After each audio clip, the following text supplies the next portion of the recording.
We're still here on Joy Sports extended coverage of what ex-Ghana international Laie Kingston is doing here at the Right to Dream Academy. Well, in my company is the founder of the Right to Dream Academy here in Ghana, who has established this as a major block within football development here in Ghana.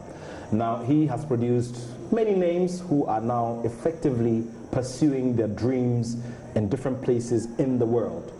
And of course, this is because of the values that are instilled in them here. Tom Vernon has just joined me. Tom, good to see you again, man. Yeah.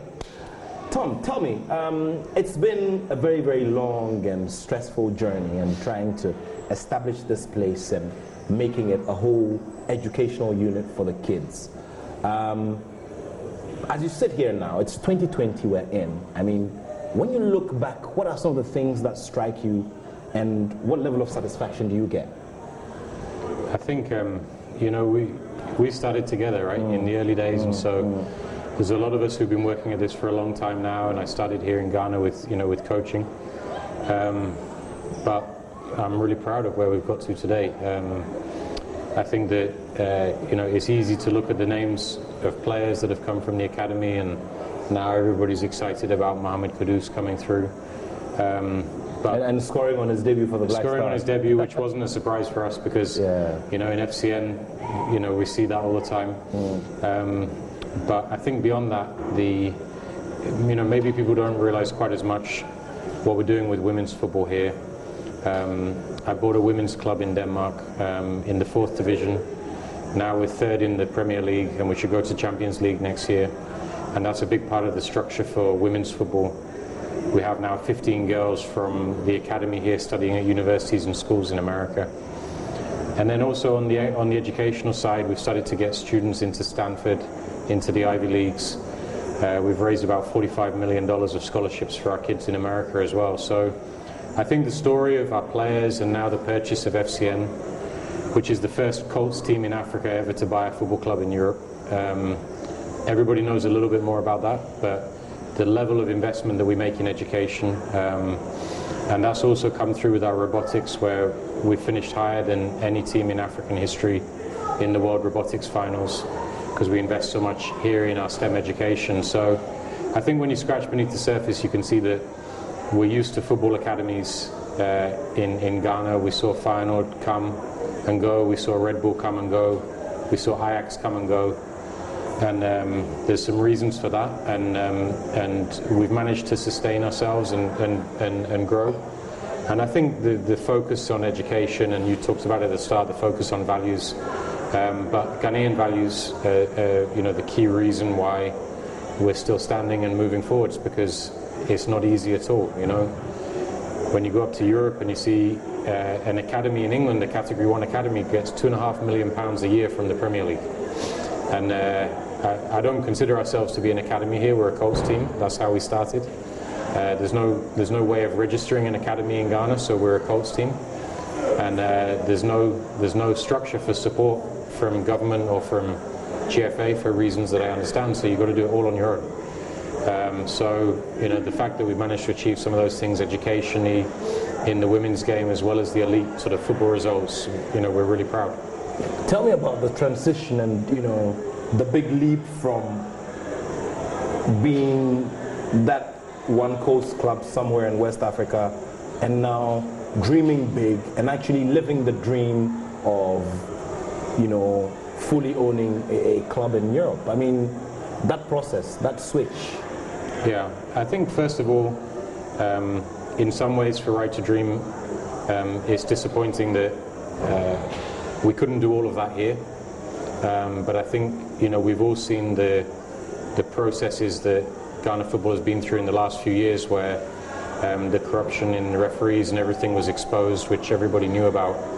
And so, you know, we tried hard to start with to build a club up on the local scene, and it's certainly a part of my vision in the future that we'll be able to run a powerful club on the continent as well. But when you look at the realities for our students with their talent levels, that they're going to go to Europe because the African football market hasn't matured enough yet to keep its talent on the continent, then for us it was kind of a logical step that we had to get a club there to become a pathway. And then also something that I think maybe Ghana's not totally aware of yet, but the development philosophy of Right to Dream is a Ghanaian football development philosophy. This isn't me coming from Europe and trying to impose a different way. I came here and learned under Ataquifio, under Herbertado. I studied under all of these guys, and gradually we built something which was relevant for Ghana, and now we're exporting that to Denmark. So a lot of the principles and policies that we developed here, based on Ghanaian values of it takes a village to raise a child, he who wants to eat with elders should wash his hands, all these wash his hands well, these kind of principles are things which are also needed in Europe, because we can see with Brexit and then in America with Trump that they have a lot of problems up there as well. So something we should be really proud of is that Right to Dream is a Ghanaian brand, and that brand is now being exported to other parts of the world, and we can see the first team of FC Nordsjælland here now on pre-season. I don't know if it's the first top-flight European club ever to come to Ghana for pre-season, but maybe it is. And all of our youth teams and our women's teams from Denmark have been coming here, not to teach anybody how it's done in Europe, but to come and learn from Ghana, because there's so many things within the value system and the ecosystem of Ghanaian culture and Ghanaian football which Europe needs to learn from. And so that's something that I'm really proud of with how we're exporting, and a lot of the success in Denmark comes from adopting principles and values from Ghana into the club up there. Let's come to your work and also developing technical brains. Today, CK Akono is the head coach of the Black Stars team. He worked from here. He developed his coaching career from here as well. Now, you're working with Laie Kingston. Tell me what you pick up from his journey so far in coaching and what he's done here so far.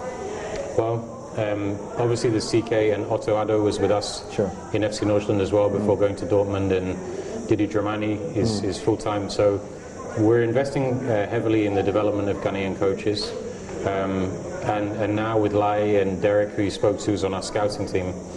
Laie is somebody that I've been with for like 19 years, because when I was in Hearts of Oak, he came back from an unsuccessful period, I think, in Libya, and he came back and played when I was working for Herbert Haddo in Hearts. So I've known him for a long time. And then when he was being successful in Europe, he always used to come and train with the Right to Dream boys when we were up in Daewoo in the early days. And it was very clear from when I coached him from a young age that he had a great tactical brain. And coaching him was easy. He was one of the most advanced minds in the Hearts team when I was there. And then when he came and played with the young players, you could see that he had a very natural way of translating the tactical ideas he learned from Europe, even just in a 11-a-side game to the young players. So it was always on my mind. But we also know Laie has a little bit of a wild side as well. And so I always used to talk to him, and it was always about timing. And then when he came back and he wanted to do his club here and start with his club, and we talked about it a little bit, but I always felt that eventually our system would be able to get the best out of him.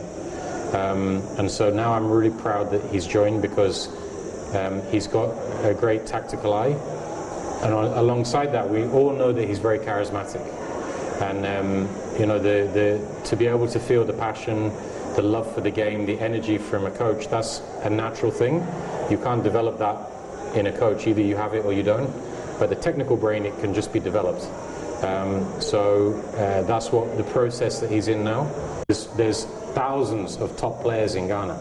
And so the guys who are lucky enough to get into Right to Dream, it's their job to make sure that their coast clubs look a bit more like Right to Dream, every year, that it improves with facilities, with kit, with the level of the coaches, and that's how Ghana football can be lifted and how Right to Dream can contribute to that. Thank you, Tom. It's been wonderful sharing your company this evening. Come and see us in Denmark as well. Definitely.